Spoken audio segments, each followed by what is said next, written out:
नमस्कार फ्रेंड्स, मैं सतीश आपके बीच एक बार फिर हाजिर हूँ आपके अपने चहेते पॉडकास्ट ठाट के ठाट का दूसरा सीजन लेकर। आपका हार्दिक अभिनंदन और स्वागत करता हूँ और तहे दिल से आपका धन्यवाद भी करता हूँ कि पहले सीजन को आपने इतनी शिद्दत, इतने प्यार, दुलार और इतने खुलूस के साथ सुना।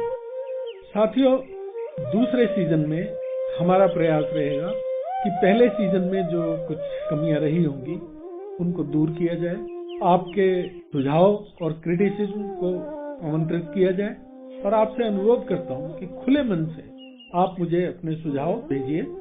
आप क्या सुनना चाहते हैं यह भी बताइए, क्या नहीं सुनना चाहते वो भी बताइए, ताकि आने वाले एपिसोड्स आपके लिए और रुचिकर हों और अधिक ऊर्जा देने वाले, प्रेरणा देने वाले और उत्साह बढ़ाने वाले। हम कोशिश करेंगे कि दूसरे सीजन में भी कुछ ऐसी ही नायाब विभूतियों से मिलें, कुछ ऐसे ही महान लोगों से मिलें जो अपने जीवन को सचमुच सार्थक करें और कुछ मौलिक विषयों पर चर्चा भी करें, कुछ और अधिक मस्ती बांटें, प्यार बांटें और आनंदित रहें। लोग कहते हैं कि हमारे पास समय नहीं है अपने शौक करने का, कुछ नई क्रिएटिविटी करने का, नया ज्ञान अर्जित करने का, पढ़ने का, खेलने का। हम बहुत बिजी हैं, लेकिन जरूरी नहीं है कि हम एक मोनोटोनी में जीते रहें, कोल्हू के बैल की तरह अपना जीवन चलाते रहें। जिंदगी इतनी छोटी भी नहीं है, समय इतना कम भी नहीं है, मौके इतने कम भी नहीं है कि हम कुछ नया ना कर सकें, हम अपने लिए कुछ ना कर सकें, हम कुछ और खुशियां ना बटोर सकें, हम कुछ और खुशियां ना बांट सकें, हम खुल के जी ना सकें, मस्ती ना कर सकें। जरूरत है आज के हमारे अतिथि मिस्टर ओपी भटनागर को एक बार ध्यान से सुनने। साथियों, यकीन मानिए, अगर आज का ये एपिसोड आप बिना किसी पूर्वाग्रह के पूरा सुनेंगे तो साथियों आप जान जाएंगे कि कैसे कोई अपनी नौकरी, अपने परिवार, अपने काम के साथ पूरा न्याय करते हुए भी एक एक पल प्रोडक्टिव तरीके से, पूरी शिद्दत से अपने शौक पूरे करने के लिए, समाज के हित में कुछ काम करने के लिए पूरी जिंदादिली के साथ सचमुच जी सकता है। साथियों, आज के हमारे अतिथि एक ऐसी विभूति हैं, एक ऐसी शख्सियत हैं जिनके विषय में कुछ कहना सूर्य को रोशनी दिखाने के बराबर होगा। मैं उनके विषय में केवल इतना ही कह सकता हूँ, खुले आसमान पर लिख दी है अपने हौसलों की इबारत मैंने, खुले आसमान पर लिख दी है अपने हौसलों की इबारत मैंने। कभी चाहो तो सर ऊंचा करके पढ़ लेना, संजो लेना मेरे तजुर्बे के कुछ नायाब मोती, संजो लेना मेरे तजुर्बे के कुछ नायाब मोती, जिंदगी की मुफलिसी में काम आएंगे। मैं आपके और आज के अतिथि के बीच में बहुत अधिक रुकावट नहीं बनूंगा, तो आइए बड़े खुलूस, बड़े आदर, बड़े सम्मान के साथ आमंत्रित करते हैं श्री ओपी भटनागर साहब। नमस्कार सर। सर, हम आपका बहुत बहुत स्वागत और अभिनंदन करते हैं अपने इस एक पॉडकास्ट मंच ठाट के ठाट पर। बहुत बहुत धन्यवाद सर। आप में असीम ऊर्जा है सर, और मैं जब आपके बारे में रिसर्च कर रहा था तो मैंने देखा कि सर आप जीवन के 89 बसंत देख चुके हैं सर। जी। और हमारे हिसाब से जो है, जो इस प्रोग्राम की हमारी परंपरा है सर, इसमें हम क्या करते हैं कि जो वास्तविक आयु होती है किसी की, उसमें से हम तजुर्बे के 50 साल घटा देते हैं। अच्छा। तो आपकी हमारे हिसाब से आयु बनती है 39 ईयर्स, 39 साल। अरे वाह, वेरी गुड सर। आप बिल्कुल यौवन में हैं अपने। अच्छा, थैंक यू। आपके प्रोफाइल में देख रहा था, आपको बहुत सारे शौक हैं सर। सर, आपने बहुत लंबी लंबी यात्राएं की हैं, आप देश विदेश घूमे हैं, आप ड्रामे की स्टेज का और ड्रामों का डायरेक्शन करते रहे हैं सर, तो इससे भी जुड़े रहे हैं। आप जो फेशियल एक्सप्रेशंस को भी आप उतारने में महारत रखते हैं सर, जो मैं पढ़ रहा हूँ। और आप पोएट्री भी साथ साथ लिखते हैं जी। और आप आर्टिकल्स भी, मैंने आपके कई आर्टिकल्स देखे सर। सर, आप एक एजुकेशनिस्ट हैं, आप प्लेयर भी हैं, कोच भी रहे हैं सर, आप पेंटर भी हैं, राइटर भी हैं, विचारक भी हैं, आप हिंदी की पोएट्री भी करते हैं तो उर्दू में शायरी भी करते हैं, और आपने देश विदेश में सर हिंदी का डंका बजाने में काफी कोशिश की है और अभी भी कर रहे हैं। मस्कट जैसे देश में भी इंडियन स्कूल के प्रिंसिपल रहे हैं 12 साल तक। तो हाँ। इसके लिए सर ये जो आपको ऊर्जा आती है, इसका क्या स्रोत है सर? इसके स्रोत का प्रमुख आधार ये है कि मैं एक अध्यापक हूँ जी। और मेरा धर्म है अपने छात्रों को अधिक से अधिक ज्ञान देना। जी, ये मेरा धर्म है। बिल्कुल। मैं छात्रों की भलाई केवल अपने विषय को लेकर ही न करूं, अन्य विषयों में भी, अन्य रूपों में भी मैं अपने छात्रों की सेवा कर सकूं। बहुत सुंदर। ये तो इसलिए मैंने बहुत सी चीजें सीखी ताकि मैं बच्चों को सिखा सकूं। देखा जाए तो आपके व्यक्तित्व में सर वही एक अच्छे मेंटोर की झलक मिलती है सर। आपको सैल्यूट है सर। थैंक सर मैं एक आपसे रिक्वेस्ट करनी चाहता था। जी। सर अपनी एक पोएम सुना दीजिए सर कोई। अच्छा। जी सर, हमारे श्रोताओं को बहुत मजा आएगा सुन के सर। बोलिए सर। तुम लाख बुराई करो चांद के दाग की, मुझको तो हर दाग चमकता दिखता। तुम लाख बुराई करो चांद के दाग की, मुझको तो हर दाग चमकता दिखता। कितना भी नीचे झुक आएगा बादल फिर भी नभवासी कहलाएगा। बहुत सुंदर सर। कितना भी नीचे झुक आएगा बादल फिर भी नभवासी कहलाएगा। वह कालापन अंधकार की राशि सा, मुझको तो रसधार बरसता दिखता। अति सुंदर सर, अति सुंदर। तो ये मैंने 4 लाइनें ली है, इसमें 2 स्टैंजास और भी हैं। कोई बात नहीं सर, बहुत बहुत अच्छा है। अच्छा, एक बहुत छोटी सी पोयम है जी। हिंदी की, फूल में शूल में। फूल में फूल में शूल में जी सर। फर्क एक फांस का। जी सर, बिल्कुल। शूल में फूल में फर्क एक फांस का। जिंदगी मौत में फर्क सिर्फ सांस का। जी। सुख और दुख में फर्क एहसास का। रात और दिन में फर्क सिर्फ उजास का। बहुत सुंदर। इष्ट में अनिष्ट में फर्क आभास का। देश परदेश में फर्क आवास का। क्या बात है सर। और जिस हिसाब से सर आप काम कर रहे हैं, अभी भी आप हिंदी के लिए इतना कुछ कर रहे हैं, आप संस्कृत के लिए इतना कुछ कर रहे हैं सर। अभी देश में आजादी का अमृत महोत्सव मनाया जा रहा है सर। सारा देश उत्साह में है। लोग अपने देश के, जो हमारे देश का गौरव है सर, हमारे देश की विरासत है, परंपराएं हैं, उनको लोग नया आयाम और नई पहचान देने के लिए कोशिश कर रहे हैं।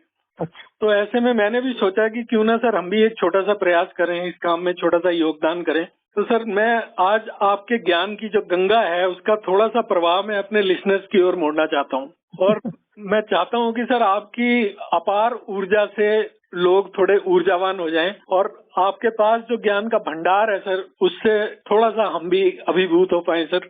तो हमारी एक और विरासत है हिंदी जी। तो मैं चाहूंगा कि सर आप इसके ऊपर थोड़ा सा प्रकाश डालें और ये हमारे लिसनर्स को बताएंगे सर आज की हिंदी की स्थिति परिस्थिति क्या है सर। हिंदी की परिस्थिति बहुत बेहतर है, बहुत अच्छी है पहले से। जी। अच्छी मैं इस दृष्टि से कह रहा हूँ कि अब हिंदी दुनिया की सबसे अधिक बोली जाने वाली भाषा है। पहले चाइनीज थी, अब हिंदी है। 135 करोड़ की जनता में से 110 करोड़ किसी न किसी रूप में हिंदी का उपयोग करते हैं। कितने ही अहिंदी भाषी प्रांतों में मैंने देखा है, स्वयं अनुभव किया है कि वे अपनी भाषा के अतिरिक्त हिंदी का भी उपयोग कर रहे हैं। तो अगर भाषा की व्यापकता की दृष्टि से देखा जाए तो इसका एक अखिल भारतीय स्वरूप भी है, चाहे उसे हमारे संविधान में न माना हो, चाहे लोग द्वेषवश कुछ का कुछ कहते हो या स्वार्थवश कुछ का कुछ कहें, लेकिन इसका एक अखिल भारतीय स्वरूप है। बहुत सुंदर सर। तो सर ये जैसे अभी हम 14 तारीख को हिंदी दिवस मना रहे हैं जी, और 10 जनवरी को भी हम अंतर्राष्ट्रीय हिंदी दिवस मनाते हैं। अच्छा, इसकी रेलिवेंसी को, इसकी आवश्यकता को आप किस रूप में देखते हैं? एक्चुअली हिंदी दिवस मनाना तो एक औपचारिकता है, इसकी उपयोगिता बहुत अधिक नहीं है। उपयोगिता है हिंदी के प्रति श्रद्धा का भाव रखने की, प्रेम का भाव रखने की। बहुत सुंदर। ये तो हमारी माँ के समान है, तो इसके प्रति प्रेम बढ़े, निष्ठा बढ़े, और जो अहिंदी भाषी हैं इसके प्रति जो द्वेष रखते हैं वो द्वेष न रखें। ये अपने ही देश की भाषा है, अपने देश की हर भाषा से हम प्रेम करें, अपने देश की हर भाषा की हम प्रशंसा करें। जैसे आजकल एक चीज देखने में आती है सर, जो पेरेंट्स हैं जी, अगर उनका बच्चा छोटे से ही इंग्लिश बहुत अच्छी बोलता है, हाँ, तो वो उसमें तो गर्व करते ही हैं। हाँ, हिंदी अगर उसको नहीं आती है तो ये बताने में भी गर्व करते हैं कि हमारा यही एक बहुत हिंदी बड़ा ठीक नहीं दुर्भाग्य है। है। तो ये मैंने देखा है, मैंने अनुभव किया है और गर्व से बताते हैं। तो ये अपनी मातृभाषा की ये जो अवगणना है, जी। ये बहुत दुर्भाग्यपूर्ण है। इससे बहुत हानि होती है जी और इससे भाषा के प्रति रुचि में अभाव आता है। सर। ये अशोभन भी है और दुर्भाग्यपूर्ण भी है। और अब जब लोगों का एक दूसरे से मिलना जुलना, जी आने जाने के साधनों की सुविधा के कारण अधिक हो गया है, जी तो भिन्न भिन्न संस्कृतियों के लोग, भिन्न भिन्न भाषा भाषी लोग जब एक दूसरे से बड़े पैमाने पर मिलते जुलते हैं, तो एक दूसरे के शब्द भी, भाषाओं का लेन देन, शब्दों का लेन देन होता है।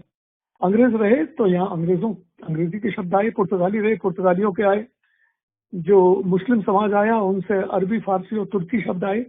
तो ये जब दो संस्कृतियां मिलती हैं तो शब्दों का लेन देन होना स्वाभाविक है और ऐसा प्रत्येक जीवंत भाषा में होता है। मृत भाषा में नहीं होगा, वो हम मान सकते हैं, लेकिन जो जीवंत भाषाएं हैं उनमें होगा और उनका स्वागत होना चाहिए।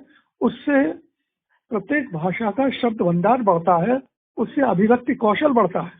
बहुत अच्छा सर। सर कुछ एग्जाम्पल्स बताएंगे सर? बोतल कहते हैं, तौलिया कहते हैं, अलमारी कहते हैं सर। ये पुर्तगाली शब्द हैं। अच्छा, ये पुर्तगाली शब्द हैं सर। पुर्तगाली शब्दों से जब हमको परहेज नहीं है तो अंग्रेजी के शब्दों से क्यों परहेज है? बिल्कुल। पुर्तगाली शब्द कम से कम 2000 है हिंदी में। अच्छा। हाँ। जो ताश खेलते हैं वो तुरुप बोलते हैं। हाँ जी। ये तुरुप डच वर्ड है, ये हॉलैंड से आया है। हाँ, हलवा है। हाँ जी। हलवा अरबिक वर्ड है। किसी भी मीठी चीज को अरब के लोग हलवा कहते हैं, ये अरब से आया है। हमको कोई एतराज नहीं है हलवा शब्द से। बिल्कुल सर। ये इमरती, अनार, ये पर्शियन वर्ड्स हैं। तो सर बड़ी गहरी रिसर्च है सर। तो ये नहीं, रिसर्च नहीं है, जस्ट जब हमें पुर्तगाली शब्दों से परहेज नहीं है, बहुत से उर्दू के शब्द भी मिल गए हमारे। हाँ बिल्कुल बिल्कुल सर। तो जब वो मिल गए हैं तो हमारी भाषा में हो गए वो, हमने उनको अपना लिया है। बिल्कुल अपना लिया। तो उनको हटाने की कोशिश न करें जी, कि हम कोशिश को भी कहें कि प्रयास लेना चाहें जी, उसकी जरूरत नहीं है। सभी शब्द ग्राह्य हों, एक बोले दूसरा समझे, एक लिखने वाला है दूसरा पढ़ने वाला है, पढ़ने वाले की समझ में आए, तो वो हिंदी नहीं है। तो ये स्वागत योग्य चीज है आपके हिसाब से? मतलब ओपननेस होनी चाहिए किसी लैंग्वेज के डेवलपमेंट के लिए, जरूरी है ओपननेस होनी चाहिए। भाषा की प्रेषणीयता जी परहेजगारी से नहीं हो सकती। जो प्रेषण की क्षमता है, एक कहे दूसरा समझे, तो वे प्रचलित शब्दों का ही प्रयोग करें। जो भारी भरकम शब्द हैं, चाहे वे संस्कृत के हों या फारसी के हों, वे भारी भरकम शब्द दैनिक जीवन में बोलचाल में नहीं आएंगे और वे अपने ही बोझ से डूब मरेंगे। लेकिन जो जन भाषा में जो आ जाते हैं वे हमारे हैं पूरी तरह से। चाहे हम, ये आवश्यक नहीं है कि हम टिकट को पारपत्र कहें या रेल को लोहपथगामिनी कहें, ये बिल्कुल आवश्यक नहीं है और इससे भाषा की हानि होती है, भाषा की प्रेषणीयता में कमी आती है और भाषा की सर्वप्रियता में कमी आती है। इसलिए भाषा के हित में यही है, भाषा भाषियों के हित में यही है कि वे सभी अन्य भाषाओं के शब्दों का अपनी भाषा में स्वागत करें और उसका बेधड़क उपयोग करें। बहुत बढ़िया सर। और मेरा प्रयास सदैव ये रहा है कि ये जो शब्द है, जो भी शब्द है, ये कहाँ से आया है। शब्द यात्रा देखता था मैं हमेशा। अरे शब्द कहाँ से आया, कैसे परिवर्तित हुआ जी। और ध्वनि परिवर्तन से वर्तनी परिवर्तन होता है।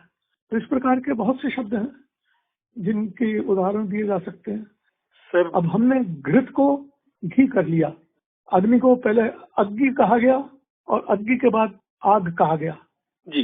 तो ये प्रत्येक शब्द की अपनी एक यात्रा होती है संस्कृत से। तो हर भाषा की अपनी ध्वनि परिवर्तन की परंपरा होती है, जिसको विद्वान लोग नहीं बनाते, ये तो जनता बनाती है। इसका एक मुख्य आधार है मुख सुख। मुख सुख, मुख सुख जी। जो मुंह को बोलने में अच्छा लगता है, हम तो वही बोलना अधिक पसंद करते हैं। तो मुख सुख एक बहुत बड़ा आधार है, और भी कई हैं लेकिन ये एक बहुत बड़ा आधार है। बहुत सुंदर सर। हम पंडित जी को पूरा पंडित जी न कह के पंडित जी कह देते हैं, ता गायब कर देते हैं जी। मास्टर साहब को मास्टर साहब कह देते हैं, ये इसका कारण है मुख सुख। ओके। फिर अर्थ परिवर्तन के भी नियम होते हैं, अर्थ संकोच होता है, अर्थ विस्तार होता है और इसको जनता चलाती है, विद्वान नहीं चलाते, भाषाविद नहीं चलाते, भाषा विज्ञानी नहीं चलाते, व्याकरण नहीं चलाते, सर इसको जनता चलाती है सर। और जो जन प्रयोग है उस जन प्रयोग को बदलने का अधिकार किसी व्याकरण लेखक। बहुत सुंदर। जो हमारे लिसनर्स हैं सर, इनको कुछ संदेश देना चाहेंगे आप सर कि हिंदी के प्रमोशन के लिए, हिंदी को और अच्छा बनाने के लिए, उसकी उपयोगिता तो है ही है, जो उसकी ग्राह्यता है सर, एक्सेप्टेंस है, उसको बढ़ाने के लिए क्या कर सकते हैं सर हम लोग? उसको बढ़ाने के लिए कुछ तो प्रयत्न हमको करना पड़ेगा, जिसके लिए कि हमको सरकार से कहना पड़ेगा कि भाई कोई भी राष्ट्र बिना राष्ट्रभाषा के नहीं होता। संसार का एक भी राष्ट्र नहीं है जिसके पास राष्ट्रभाषा नहीं, सिर्फ हम ही हैं जो नहीं है। तो हमारे संविधान में हिंदी को राष्ट्रभाषा घोषित करना चाहिए और हिंदी इसकी हकदार भी है। उसकी वजह यह है कि अनेक हिंदी प्रांतों में हिंदी भी बोलते हैं लोग और उनकी संख्या इस समय इतनी है कि दुनिया की सबसे अधिक बोली जाने वाली भाषा है। 135 करोड़ में से 110 करोड़ लोग हिंदी का उपयोग करते हैं। तो जब ये सभी प्रांतों में बोली ही जाती है तो उसको राष्ट्रभाषा घोषित करना उसके साथ न्याय है और किसी दूसरी भाषा के साथ अन्याय नहीं है। दूसरी बात यह कि हिंदी भाषियों में जो प्रेम का अभाव है कि इसमें गर्व का अनुभव करते हैं कि हिंदी नहीं जानते, ये नहीं होना चाहिए। बिल्कुल ठीक। फिर कुछ लोग ये समझते हैं कि ब्रज भाषा हिंदी नहीं है, भोजपुरी हिंदी नहीं है, राजस्थान की भाषा हिंदी नहीं है। ये धारणा भी गलत है। इस धारणा को ठीक करवाना चाहिए हमें, ये बताकर कि प्रत्येक भाषा की अनेक उपभाषाएं होती हैं, अनेक बोलियां होती हैं, वे सभी उसी भाषा का अंग होती हैं और वे उसी भाषा को पुष्ट करती हैं। तो हमारी अवधी, ब्रज, बुंदेलखंडी, राजस्थानी, बघेलखंडी, रुहेलखंडी, मैथिली, भोजपुरी, ये सब हिंदी ही बोलियां हैं और इन्होंने ही हिंदी का भंडार भरा है। ओके। तो इन बोलियों का भी सम्मान होना चाहिए। ये नहीं सोचना चाहिए कि ये गांव वालों की भाषा है। तो हम हिंदी की जो विविधताएं हैं उन सब विविधताओं का स्वागत करें, उन सबके प्रति सम्मान का भाव हो। ये मान करना चलें कि ये तो अशुद्ध बोल रहे हैं। हाँ, ये बहुत बड़ी बात है सर। कोई सर इंग्लिश गलत बोलता है तो हमें बुरा नहीं लगता। हाँ, नहीं लगता। और हिंदी जरा सी भी गलत बोले तो हम बोलते हैं क्या क्या देखो कैसे उल्टा सीधा बोल रहा है। नहीं, हम उसको विविधता का अंग माने। तो मैं एक भाषा विज्ञानी के रूप में मैं उसको विविधता के अंतर्गत रखता हूँ, मैं उसको दोष के अंतर्गत नहीं रखता। बहुत बढ़िया सर। हाँ। और सर एक सवाल और आपसे थोड़ा सा पर्सनल पूछना चाहता हूँ सर, अगर आप बुरा ना माने। जी हाँ, कहिए। सर आप सब चीजों को इतना समय देते हैं, इतनी सारी एक्टिविटीज हैं आपकी, इतने सारे शौक हैं, आप 4-4, 5-5 घंटे रीडिंग भी करते हैं। हाँ। आप इतना समय देते हैं सब चीजों को, तो मैम को समय कैसे देते हैं सर? किसको? अपनी श्रीमती जी को सर। अच्छा। क्योंकि आपके समय पे उनका भी अधिकार है सर। हाँ, तो उनसे मैंने शुरू से कहा था कि either I will be a good teacher और a good husband, I can't be both sir.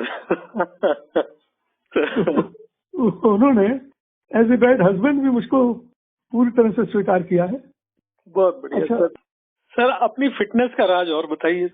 देखिए, पहला राज तो ये है जी कि मेरे माता पिता बहुत स्वस्थ थे। दूसरी बात है कि मैंने कसरतें बहुत कम की हैं, खेला बहुत है, खेलने को बहुत टाइम दिया मैंने। हफ्ते में 7 दिन खेलता था। हर साल मैं जब हिमालयाज में जाता था और लंबे लंबे ट्रैक्स करता था 6-6, 8-8 दिन के, तो वहां से मुझे बहुत ऊर्जा मिलती थी। बहुत बढ़िया। और अब इस आयु में मैं थोड़ा सा हल्के कुछ व्यायाम करता हूँ, ऐसे व्यायाम जो मेरे शरीर के जितने भी जॉइंट्स हैं उनको मूवमेंट मिलता रहे। तो जॉइंट्स को व्यायाम देने में मसल्स को भी कुछ ना कुछ व्यायाम मिल जाता है। बिल्कुल, वो कर लेता हूँ।